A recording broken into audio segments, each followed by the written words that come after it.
আজকে সূরা আয-যুখরুফের প্রথম পর্বের তাফসীর হবে ইনশাআল্লাহ।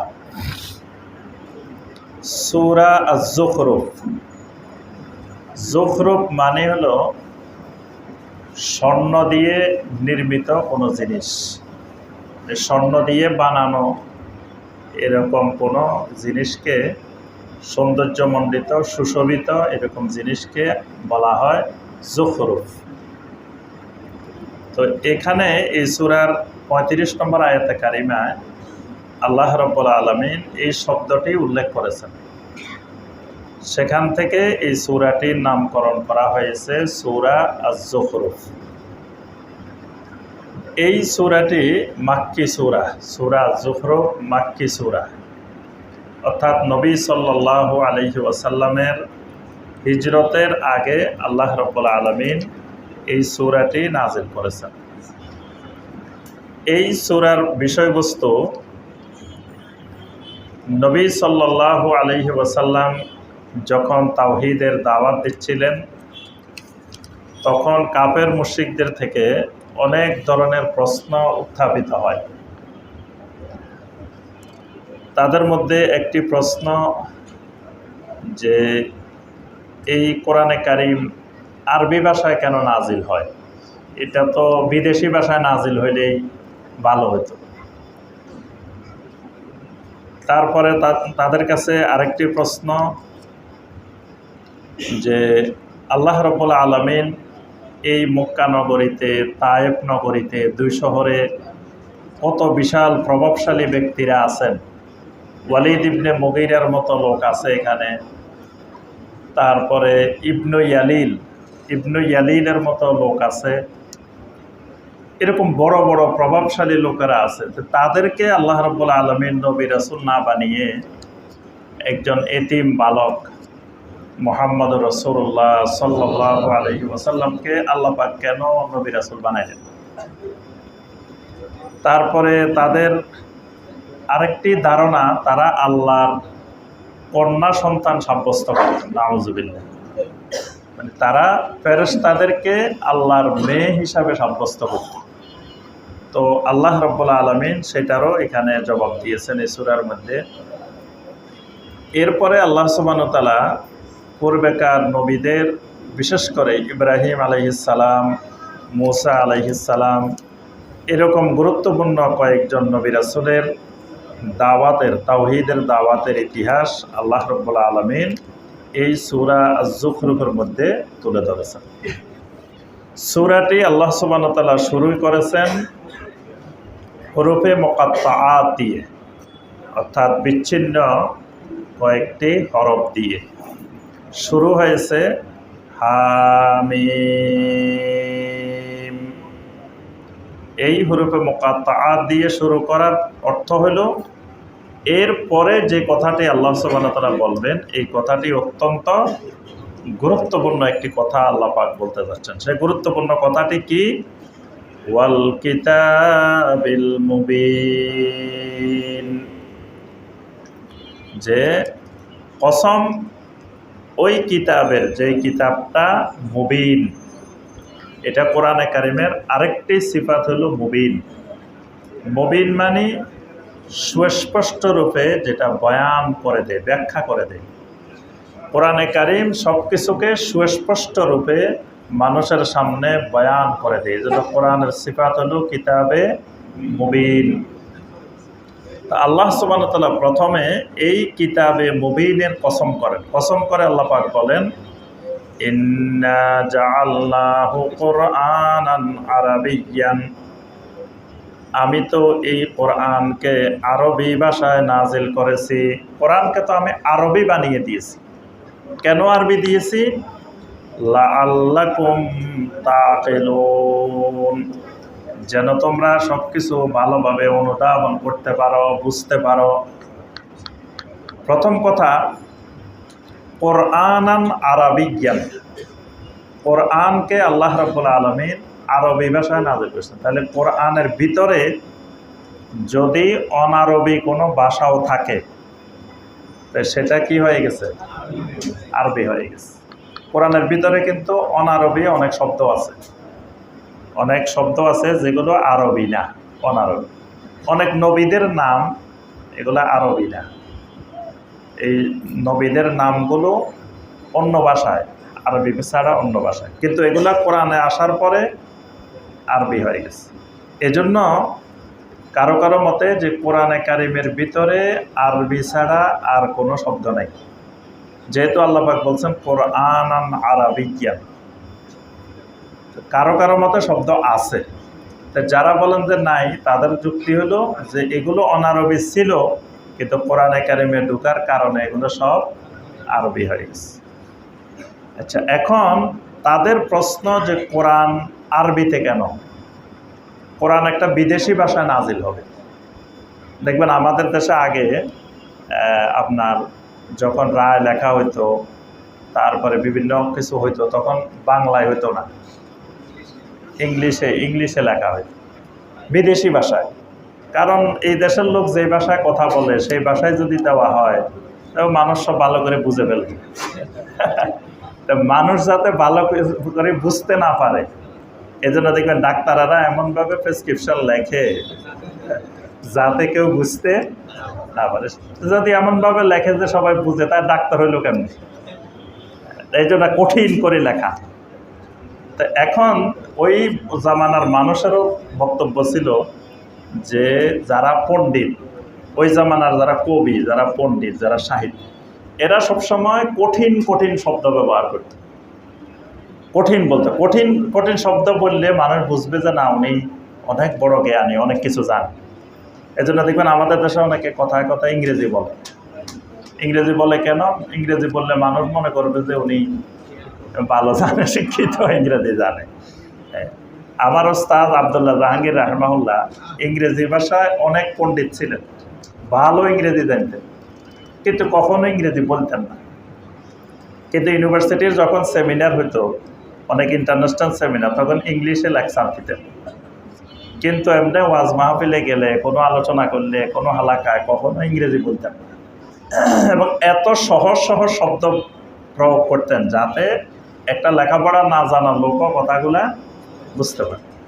তো এখন আরবের মুশরিকেরা বলতেছে মুহাম্মদ সাল্লাল্লাহু আলাইহি ওয়াসাল্লাম যদি নবী হন, তো উনি আরবিতে কথা বলবেন কেন? তিনি আরবিতে কোরআন বলবেন কেন? ওনার কাছে কোরআনও আসবো বিদেশি ভাষায়, উনি কথাও বলবেন বিদেশি ভাষায়, তাহলে আমরা বুঝবো যে উনি আল্লাহর নবী, আল্লাহ রাসূল। তা আল্লাহ সুবহানাহু ওয়া তাআলা বলেন, যদি আরবি ছাড়া অন্য ভাষায় কোরআন নাজিল করতাম তখন তোমরা বলতে যে এটা তো বিদেশি ভাষা, আমরা তো আর সব কিছু ভালো করে বুঝি না। এই জন্য আল্লাহ পাক বলছেন লাআল্লাকুম তাকিলুন, এই কোরআনকে আমি আরবি করে দিয়েছি এই কারণে, লাআল্লাকুম তাকিলুন, যাতে তোমরা ভালোভাবে অনুধাবন করতে পারো, যাতে খুব ভালো করে বুঝতে পারো, অনুধাবন করতে পারো, এই জন্যই এটাকে আরবি করা হয়েছে। ওয়া ইন্নাহু ফি উম্মিল কিতাব, তবে তোমাদেরকে আমি যে কোরআন দিয়েছি এই কোরআন একটা উম্মুল কিতাবের মধ্যে সংরক্ষিত আছে। উম্মুল কিতাব, উম্মুল কিতাব মানে কিতাবের মা, কিতাবের মূল। উম্মুল কিতাব মানে লাওহে মাহফুজ। লাওহে মাহফুজের আরেক নাম উম্মুল কিতাব, আরেক নাম কিতাব মাকনুন। কোরআনে কারিমে কোনো কোনো জায়গায় আল্লাহ পাক বলেছেন ফি কিতাবিম মাকনুন, আবার সূরা আল বুরুজের মধ্যে বলছেন ফি লাওহে মাহফুজ। ওই লাওহে মাহফুজ মানে কোরআনে কারিমের মূল কপি তোমাদেরকে যেটা দিছি এটা না, ফি উম্মিল কিতাব, সেটা উম্মুল কিতাবের মধ্যে আছে। লাদাইনা লাআলিয়্যুন হাকীম, তবে যেই উম্মুল কিতাবের মধ্যে কোরআন আছে এটা আমার কাছে অতি উন্নত, মর্যাদা সম্পন্ন এবং প্রজ্ঞাময়। মানে এই কোরআনের মূল কপিকে আমি এমন জায়গায় রাখছি যেটা মর্যাদার সবচেয়ে সর্বোচ্চ আসনে রাখছি। সুবহানাল্লাহ। কোথায় সেটা? আল্লাহ রাব্বুল আলামিনের আরশে আজিমের ডান পাশে আল্লাহ রাব্বুল আলামিন লাওহে মাহফুজকে ঝুলন্ত অবস্থায় রাখছেন। সুবহানাল্লাহ। তাহলে এটার মর্যাদা আল্লাহর কাছে কোথায় পৌঁছে গেছে যে এটা লাওহে মাহফুজকে আল্লাহর আরশে আজিমের পাশে আল্লাহ পাক ডান পাশে ঝুলন্ত অবস্থা রাখছেন। এই জন্য আল্লাহ পাক বলছেন লাদাইনা লা আলিয়ুন হাকিম, আমার কাছে এটা অতি উন্নত মর্যাদা সম্পন্ন এবং প্রজ্ঞাময় কিতাব হিসাবে সংরক্ষিত আছে। আফানাদরিবু আনকুমুয যিকরা সাফহান আন কুনতুম কওমান মুসরিফিন, তোমরা কি ধারণা করে নিয়েছ আন কুনতুম কওমান মুসরিফিন, তোমরা সীমা লঙ্ঘনকারী বাড়াবাড়িকারী জাতি হওয়ার কারণে এই ক্ষোভে আমি এই কোরআন নাজিল করা বন্ধ করে দিব। হ্যাঁ, তোমরা কোরআনের সাথে ভালো ব্যবহার করো নাই, কোরআনকে মানো নাই, তোমরা সীমা লঙ্ঘন করেছ, এই কারণে এই অপরাধে আমি কি কোরআন নাজিল করা বন্ধ করে দিব? ওয়াকাম আরসালনা মিন নাবিয়্যিন ফিল আউয়ালিন, আমি তো শুধু তোমাদের কাছে নতুন নবী পাঠাই নাই, ইতিপূর্বে যত জাতি অতিবাহিত হয়েছিল সবার কাছে আমি নবী প্রেরণ করেছি। সুবহানাল্লাহ। ওয়া মা ইয়াতিহিম মিন নাবিয়্যিন ইল্লা কানু বিহি ইস্তাহজিউন, তবে আমি যেই জনপদে যে নবী পাঠিয়েছি দুনিয়ার মানুষ আমার নবীদের সাথে প্রত্যেক যুগেই ঠাট্টা বিদ্রূপ করেছে। এমন কোন নবী দুনিয়াতে যান নাই যেই নবীর সাথে ওই কাওমের লোকেরা ঠাট্টা বিদ্রূপ করে নাই, তাকে অপদস্থ করে নাই, এরকম কোন নবী দুনিয়াতে যান নাই। فأهلكنا أشد منهم بطشا ومضى مثل الأولين فأهلكنا أشد منهم بطشا, এই মক্কার মুশরিকদের চাইতেও আরো কত শক্তিশালী সম্পন্ন ওই জাতিগুলোকেও আমি ধ্বংস করে দিয়েছি। সুবহানাল্লাহ। এদের চাইতে আরো কত শক্তিশালী কত প্রভাবশালী জাতি ছিল জমিনে, সেগুলোকে আমি ধ্বংস করে দিয়েছি।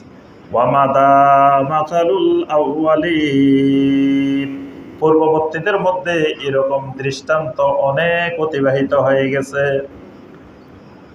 এরপর আল্লাহ রাব্বুল আলামিন মক্কার মুশরিকদের আরেকটি বিষয় আল্লাহ পাক তুলে ধরেছেন, সেটি হলো তারা আল্লাহকে মানে আল্লাহ আছেন এটা বিশ্বাস করে, আল্লাহকে সৃষ্টিকর্তা বিশ্বাস করে, কিন্তু সমস্যাটা কোন জায়গায়?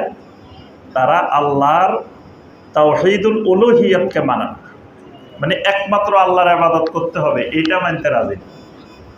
তো ওই প্রসঙ্গটা আল্লাহ পাক তুলে ধরে বলেন ওয়ালা ইন সাআলতাহুম মান খালাকাস সামাওয়াতি ওয়াল আরদ, আর আপনি যদি তাদেরকে জিজ্ঞাসা করেন মান খালাকাস সামাওয়াতি ওয়াল আরদ, বলো দেখি আসমান আর জমিন কে সৃষ্টি করেছেন, এই প্রশ্ন যদি আপনি তাদেরকে করেন তারা কি উত্তর দিবে?